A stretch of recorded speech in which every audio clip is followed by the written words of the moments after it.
Irmãos, abram suas Bíblias no livro de Obadias.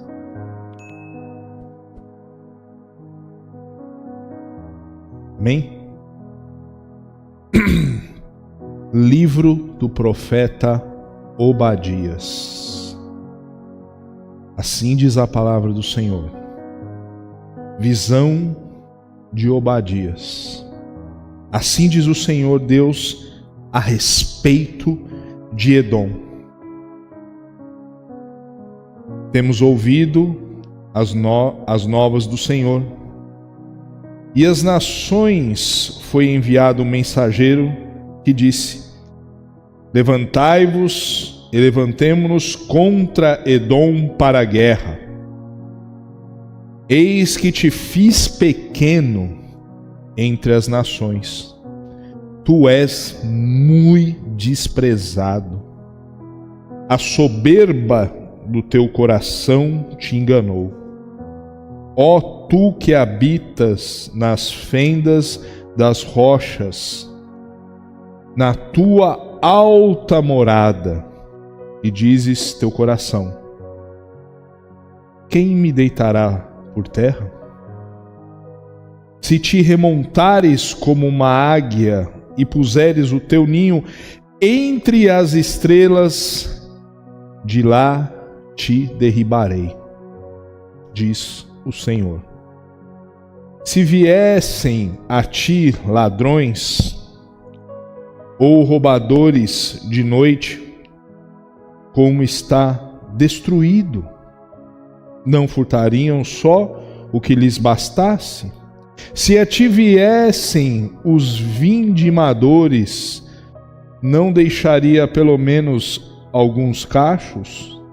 Como foram rebuscados os bens de Esaú, como foram esquadrinhados os teus tesouros escondidos. Todos os teus aliados te levaram para fora dos teus limites. Os que gozam da tua paz te enganaram. Prevalecerão contra ti os que comem o teu pão, puseram armadilhas para os teus pés. Não há em Edom entendimento.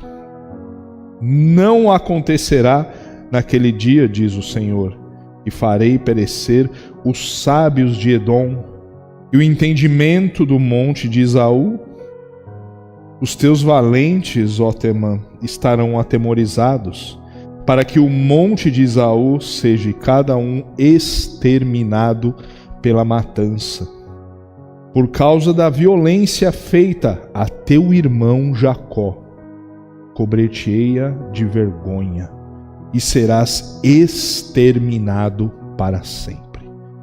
No dia em que, estando tu presentes, estranhos lhe levarão os bens, estrangeiros lhe entrarão pelas portas e deitarão sorte sobre Jerusalém. Tu mesmo eras um deles. Mas tu não devias ter olhado com prazer para o dia do teu irmão, o dia da sua calamidade, nem ter alegrado sobre os filhos de Judá no dia da sua ruína, nem ter falado de boca cheia no dia da angústia. Não devias ter entrado pela porta do meu povo no dia da sua calamidade. Tu não devias ter olhado com prazer para o seu mal no dia da sua calamidade, nem ter lançado mão nos seus bens no dia da sua calamidade. Não devias ter parado nas encruzilhadas para exterminares os que escapassem, nem ter entregado os que lhe restassem no dia da angústia. Porque o dia do Senhor está prestes a vir sobre todas as nações. Como tu fizestes assim, se fará contigo. O teu mal feito tornará a tua cabeça. Porque como bebestes no meu santo monte, assim beberão de contínuo todas as nações. Beberão, sorverão e serão como se nunca tivessem sido. Mas no monte de Sião haverá livramento. o monte será santo, e os da casa de Jacó possuirão suas herdades. A casa de Jacó será fogo, e a casa de José chamas, e a casa de Esaú restolho. Aqueles incendiarão a estes e consumirão, e ninguém mais restará da casa de Esaú, porque o Senhor falou. Os de Neguebe possuirão o monte de Esaú, e os das planícies aos filisteus. Possuirão também os campos de Efraim, e os campos de Samaria e Benjamim possuirá a Gileade. Os cativos do exército dos filhos de Israel possuirão os cananeus, até Serepta, e os cativos de Jerusalém, que estão em Serafade, possuirão as cidades do sul. Salvadores hão de subir ao monte de Sião, para julgarem o monte de Esaú, e o reino será do Senhor. Louvado seja Deus. Soberano Deus, eterno Pai, muito obrigado, Senhor Jesus, pela mensagem lida, Senhor. Uma mensagem de alerta para a igreja de hoje. Que Teu Espírito Santo possa vir a falar com o Teu povo através desse livro, com pequenos versículos, 21 versículos. Mas nós sabemos que o Seu tema e Sua palavra são profundos. Profundos de alerta. Que o Senhor possa vir a derramar graça em nome de Jesus Cristo. É isso que eu te peço e desde já te agradeço. Amém. Irmãos, o título dessa mensagem de Obadias é: Os inimigos de Deus recebem juízo, e o seu povo restauração e vida eterna. Quando nós olhamos para o livro de Obadias, ele se identifica como um gênero de uma visão, uma revelação de Deus transmitida por intermédio de seu profeta, Obadias. Infelizmente, por esse livro, a única coisa que a gente sabe sobre o profeta é o seu nome. Somente o seu nome que a gente sabe desse profeta. É muito improvável que ele seja o mesmo Obadias que era encarregado na casa de Acabe. Muito difícil ele ser aquele mesmo Obadias que era encarregado da casa de Acabe em 1 Reis 18, 3, 16. Muito difícil. Pois o livro foi escrito depois da queda de Jerusalém, em 586, depois da invasão babilônica. O livro foi escrito. O tema do livro, quando a gente reflete sobre ele e a gente tira a sua temática, é de um lado Edom e todas as outras nações que se opõem contra o Deus de Israel e ao seu povo. Eles irão experimentar o julgamento retributivo de Deus. Julgamento retributivo é um julgamento pelas consequências que eles fizeram ao povo da aliança. Já do outro lado, nós temos o povo da aliança de Deus, que já experimentou inúmeros julgamentos e receberam do Senhor inúmeras sentenças.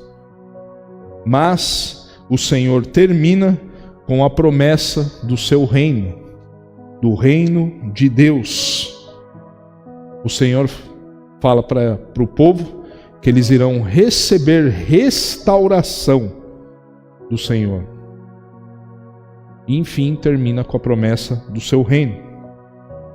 Qual que é o propósito do livro de Obadias em todo o seu escrito? É encorajar o povo de Judá a enfrentar todas aquelas adversidades vindas de Edom. a ter esperança na justiça divina, esperança que Deus irá fazer justiça divina e no final eles obterão vitória sobre o seu inimigo, que é Edom. O contexto no qual foi escrito o livro da mensagem de Obadias, ele explícita e explica o que tem em Lamentações 4:22, que anuncia a restauração de Sion e a destruição de Edom. Se vocês, irmãos, não sabem, nós temos a linhagem de Jacó e Esaú, 2 irmãos. E de Jacó nós vemos grandes nações, Israel e Judá. E justamente de Esaú sai a descendência de Edom. Você vê que essa briga entre irmãos já eram de séculos e séculos e séculos. Os seus descendentes sempre perseguiram, sempre tributearam, sempre tiveram oportunidade de, quando se aproveitar do povo de Deus e usurpar os seus bens, eles assim o faziam. Então nós vemos que essa guerra já vem de longe. E a gente vê que mesmo o Senhor escolhendo Jacó e se aborrecendo de Esaú, Deus se aborrece de sua descendência também. E você vê que a sentença de Obadias é justamente de extermínio daquela nação. Deus irá exterminar os opositores da nação divina. Isso não é só uma promessa daquela época. Isso é uma promessa que se conclui no final dos últimos dias também. Esse contexto, quando a gente olha, os moradores de Jerusalém, eles experimentaram o julgamento de Deus quando os inimigos invadiram. Eles alcançaram sorte sobre Jerusalém. Os edomitas, descendentes de Esaú, irmão de Jacó,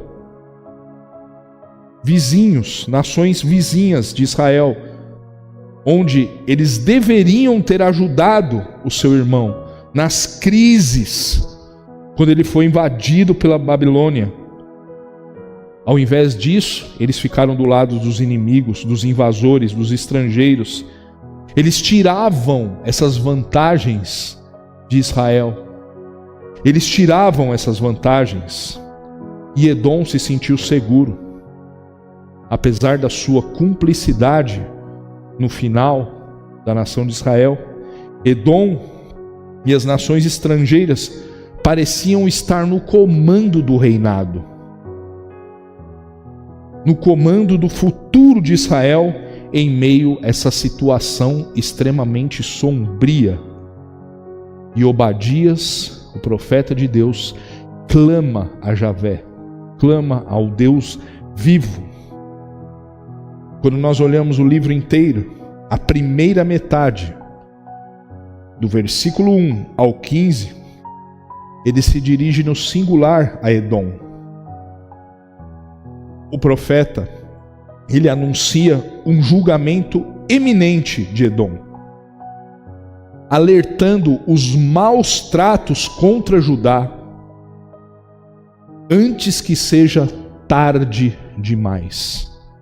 Antes que seja tarde demais, que o Senhor venha contra eles e contra todas as nações. E o padrão desse julgamento será justamente essa justiça retributiva de Deus. Da mesma forma que vocês fizeram com eles, vocês serão feitos com vocês. Da mesma forma que vocês maltrataram o meu povo, da mesma forma que vocês mataram os exilados, da mesma forma com que vocês roubaram, saquearam, que vocês se aproveitaram, será feito da mesma forma com vocês. Deus anuncia essa sentença. E a segunda metade, do versículo 16 ao versículo 21, ele se dirige ao povo de Jerusalém no plural. Aqui o profeta, ele dá esperança ao povo, porque as nações receberão julgamento de Deus. Mas os que estiverem em Sião, aqueles que estiverem em Sião, serão salvos. Sião será santa, todo Israel será reunida. Eles irão receber a promessa da terra prometida e a vitória sobre Edom. E o mais interessante é que a última linha do versículo, ela expressa o objetivo claro e notório e decretivo de Deus: estabelecer o seu reino sobre toda a terra, sendo que esse reino começa sendo inaugurado pela vinda do seu Filho, o Messias, Jesus Cristo, e ele é consumado para todo o sempre na sua segunda vinda. Nós podemos ver que Deus vem anunciando isso. E quando a gente olha para o livro inteiro, nós vemos o próprio Deus falando hoje através de um livro desse. Quantas vezes Deus não anuncia arrependimento para as nações? Quantas vezes Deus não chama para que essas nações se arrependam, se convertam? E mesmo assim, Deus anunciando, ele alerta que haverá um dia do juízo, onde todo esse mal e todas essas nações e todo esse povo que vai contra o povo de Deus, contra a sua igreja, eles irão ter essa justiça retributiva de Deus. Quando nós falamos em atributos divinos, e ultimamente na igreja brasileira, só é falado no atributo do amor. Deus é amor, Deus é amor, Deus é amor. E esses entendimentos, eles chegam a ser levados ao extremo, onde Deus ama tanto que as pessoas podem ir para o céu de qualquer maneira, onde não há mais compromisso, onde as pessoas vivem a vida que elas querem e se esquecem que chegará o grande dia em que todas receberão, uns o galardão da vida eterna e outros a justiça divina. E essa mensagem do profeta, ele começa simplesmente com uma visão. E a palavra em hebraico de visão aqui é rezon, visão.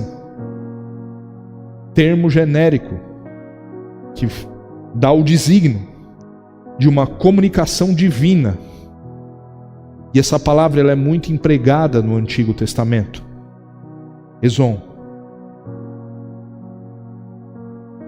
Da designação de uma revelação divina, onde o profeta inspirado recebe essa revelação e transmite a mensagem que vem diretamente do Senhor. Ele não prega uma mensagem de si mesmo, uma mensagem que nasce na ideia ou no coração dele. De maneira nenhuma ele prega isso. Ele prega diretamente um anúncio do próprio Deus a respeito das nações, a respeito de Edom. E ele chama essas nações para uma guerra futura contra Edom,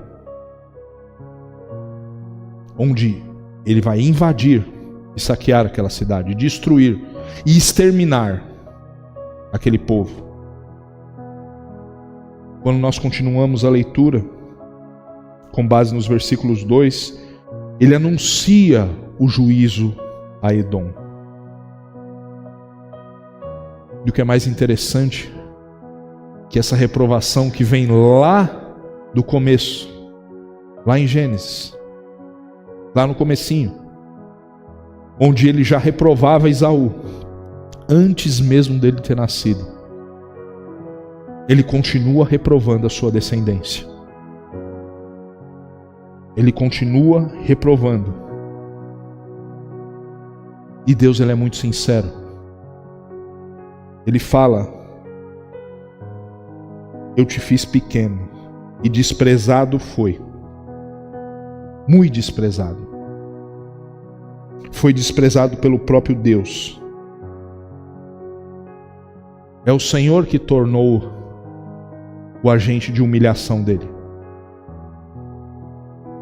Ele já tinha sido reprovado pelo próprio Deus. E o Senhor desprezava. Vocês têm uma noção do que é ser desprezado pelo próprio Deus, reprovado por Deus? Uma nação reprovada pelo próprio Deus. Embora Edom se achasse grande, se achasse forte, aos olhos de Deus ele era pequeno, ele era soberbo. Deus nunca constituiu Edom como uma nação grande. Nunca. É Deus quem preza uma nação e é Deus quem despreza uma nação. E ele deixa bem claro: muito desprezado és. Ele deixa muito claro: assim como Edom desprezou Judá, assim como ele desprezou os anúncios de Deus, ele desprezou o seu irmão no dia da calamidade, no dia do sofrimento, no dia da angústia, quando eles foram invadidos, onde ele se alegrou com a derrota do seu irmão, assim Deus o desprezava também.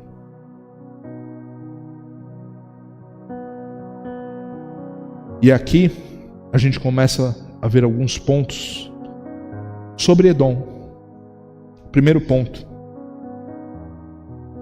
a soberba que Edom tinha. Edom se considerava uma nação muito altiva. Eles se consideravam invencíveis e intocáveis. Uma nação que o próprio profeta alerta essa soberba. E Obadias denunciava: vocês são soberbos. Vocês são soberbos. Vocês se acham, porque vocês têm poder financeiro. Vocês têm alianças políticas fortes, onde trazem riquezas para vocês. Vocês são uma cidade feita em cima de uma rocha, onde dificilmente algum exército conseguiria dominar. Vocês se acham especiais, porque o comércio transitar teria que passar por Edom. E Edom se aproveitava disso.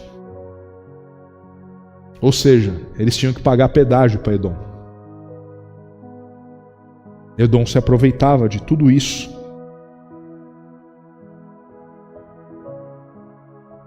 E aqui nós vemos, mas da onde que vinha essa soberba?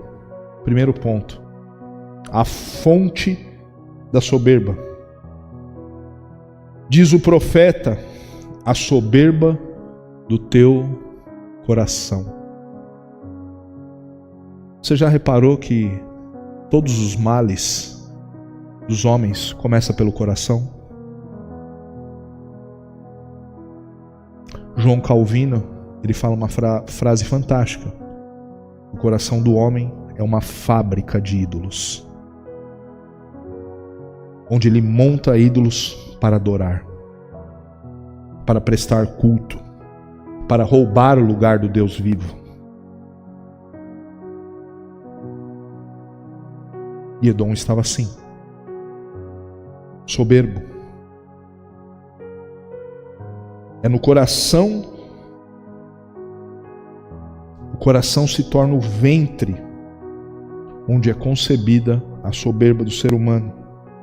Dela vem a corrupção, dela vem os enganos, dela nascem os piores monstros, irmãos, que destroem as famílias, as pessoas, os relacionamentos, os povos e as igrejas também. No coração. Mas qual é a causa dessa soberba? Por que eles eram assim? Justamente por eles estarem localizados geograficamente num lugar praticamente de impossível invasão. Um lugar alto, muito alto e rochoso. Era praticamente desgastante um exército chegar a subir até Edom. Os soldados já chegariam lá cansados, prontos para morrer. E como Edom tinha várias alianças políticas, onde obtinham lucros financeiros, eles começaram a se achar que todos precisariam deles. Eles achavam que eles eram uma cidade estratégica. E isso os tornou ricos e soberbos. Mas a soberba, irmãos, causa engano. Edom, ao se tornar uma nação soberba, ela cai no engano. Ela deixa de enxergar, ela começa a ficar cega. A soberba, ela arma uma armadilha de uma forma que ela leva-nos a lugares cada vez mais altos, justamente para quando sofrermos uma queda, essa queda seja muitas vezes irreparável. Edom se transformou numa cidade autossuficiente. Segura de si mesma. Inabalável. Ninguém pode comigo. Quem me deitará por terra?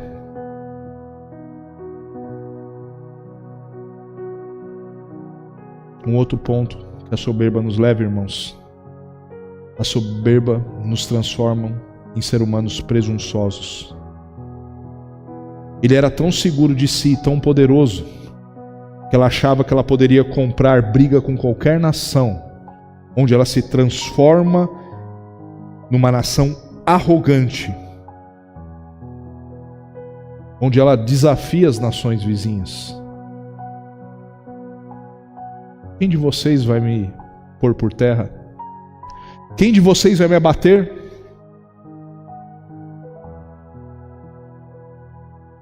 E às vezes a gente está que nem Edom, irmãos.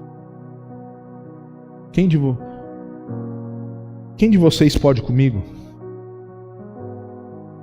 Você sabe com quem que você está falando? Você sabe de quem que eu sou filho? Você sabe com quem eu trabalho? Você sabe quantos diplomas eu tenho? Você sabe quanto tempo de experiência eu tenho? Você sabe quanto tempo de evangelho eu tenho, de igreja eu tenho? Às vezes a gente se torna presunçoso, arrogante. Ah, você ainda é novo. Você não sabe de nada.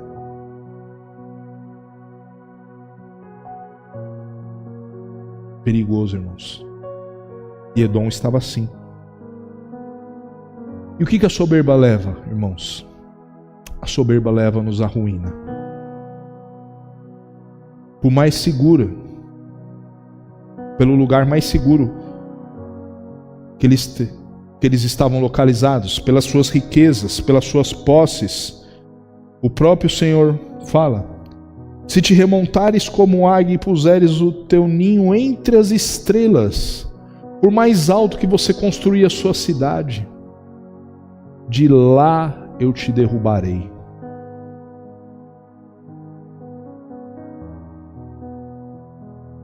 Ninguém escapa das mãos do Senhor, irmãos. E Edom empilhava as coisas.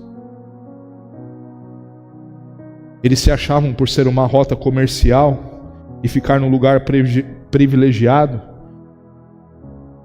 Ele empilhava bens, riquezas, amontoava, fazia alianças contra as nações, ou seja, ele estava se preocupado em se aumentar a sua renda.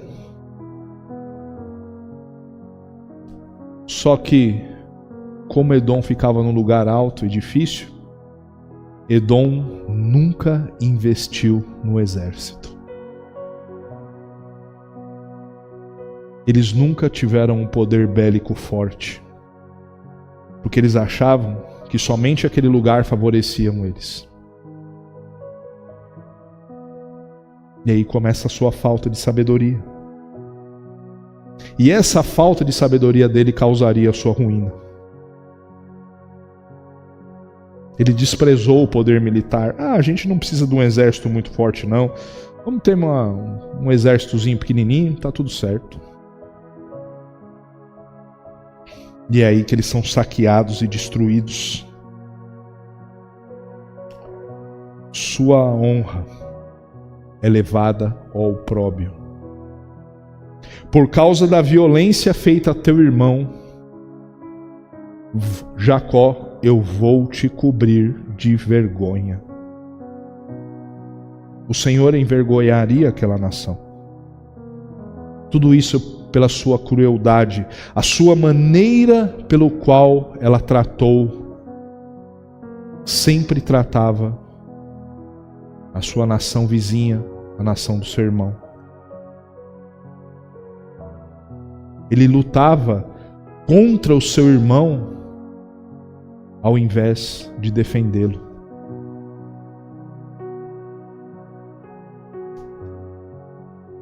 Engraçado isso, né? Irmãos, lutava contra o seu próprio irmão ao invés de defendê-lo.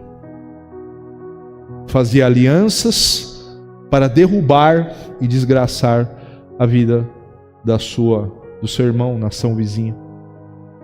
Ele se alegrava com a derrota do seu irmão ao invés de chorar. Ele empilhava os bens do seu irmão ao invés de socorrê-lo.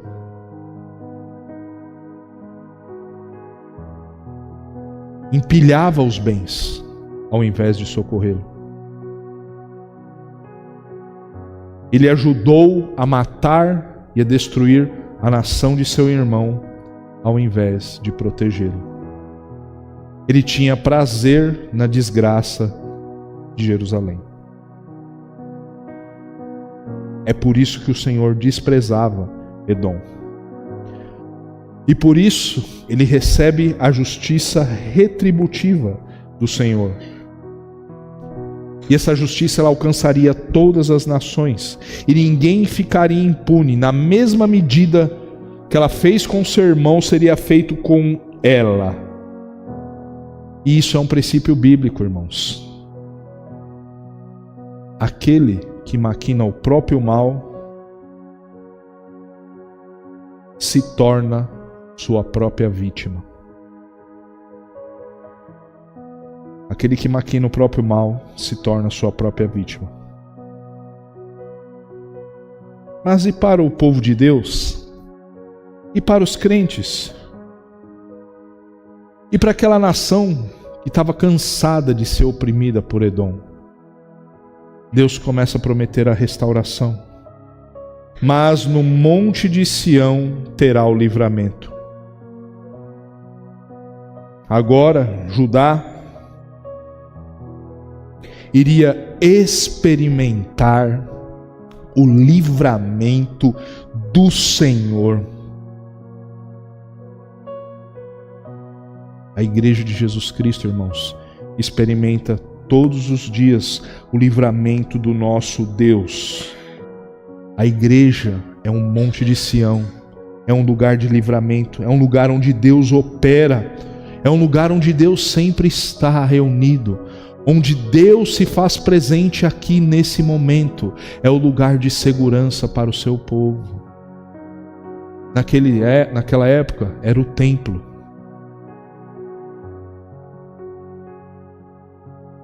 E hoje nós temos a morada do nosso Deus.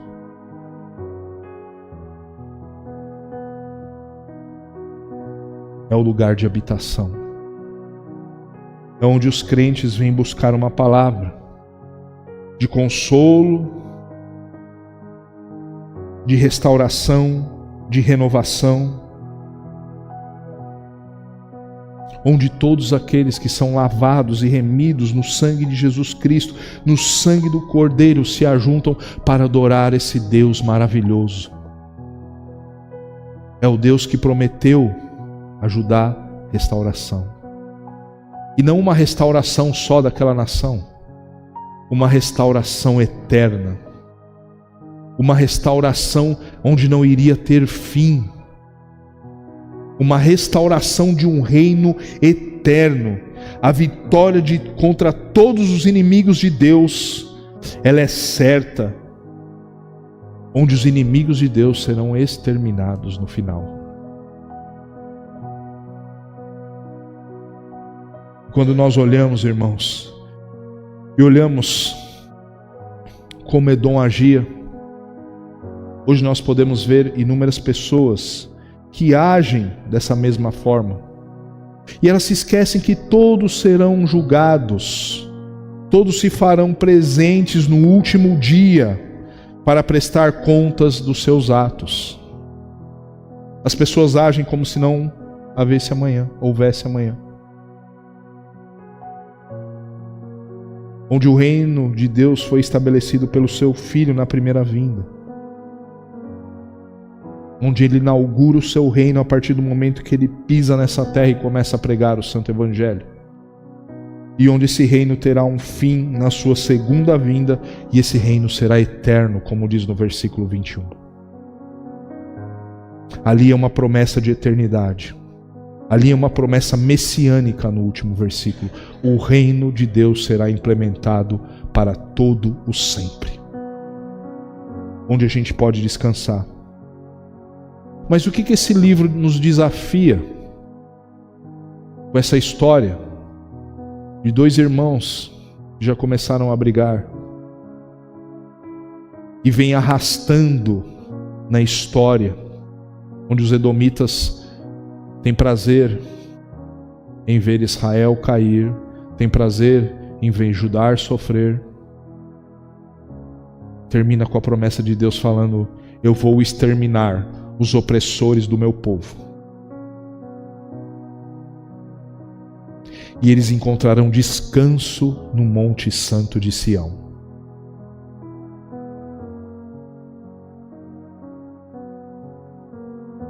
Esse livro nos leva e nos desafia, irmãos, a nós crermos que o Senhor é soberano sobre toda a história Ele não deixará nada impune. Onde Ele fará justiça, não vai deixar nada impune. Que haverá o dia do Senhor e que ninguém escapará dele. Onde a gente pode ver, irmãos, que se alegrar com a desgraça do próximo pode se transformar na nossa ruína.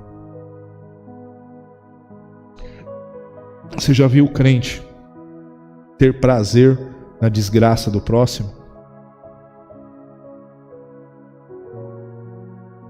Muitas pessoas são assim, irmãos.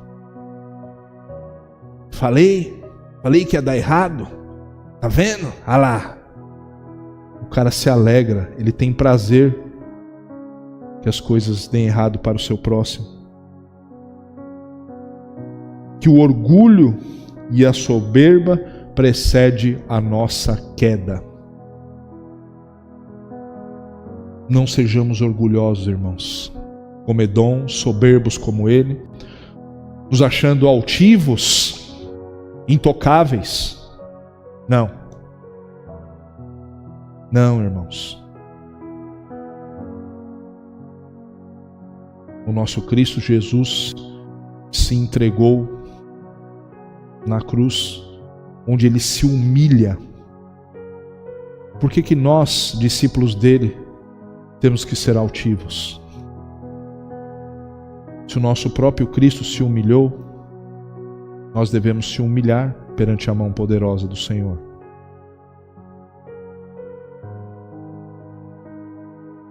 Devemos nos entregar, se humilhar, quebrar esse coração duro e soberbo, e que o reino do Senhor será um reino eterno e é um reino que está próximo a vir. Irmãos, quando a gente fala que Jesus está às portas, é impossível de negar isso. Nós vemos que o mundo caminha por um lugar sombrio, tenebroso, onde as pessoas, elas são o retrato de Edom. Soberbas, altivas, autossuficientes.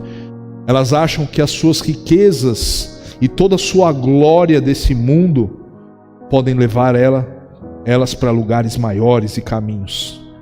E elas se esquecem que o próprio Senhor fala: se você construir o seu ninho lá nas estrelas, eu vou lá e derrubo ele.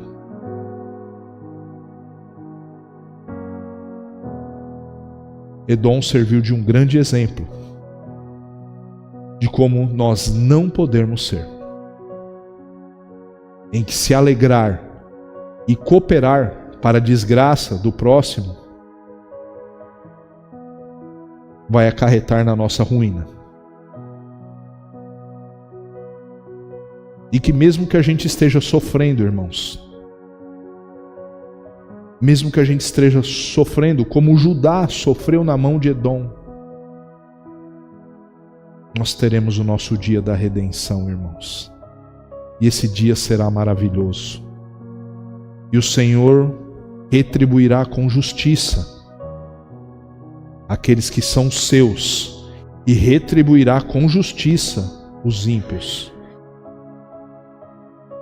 E por isso que nós descansamos no Senhor.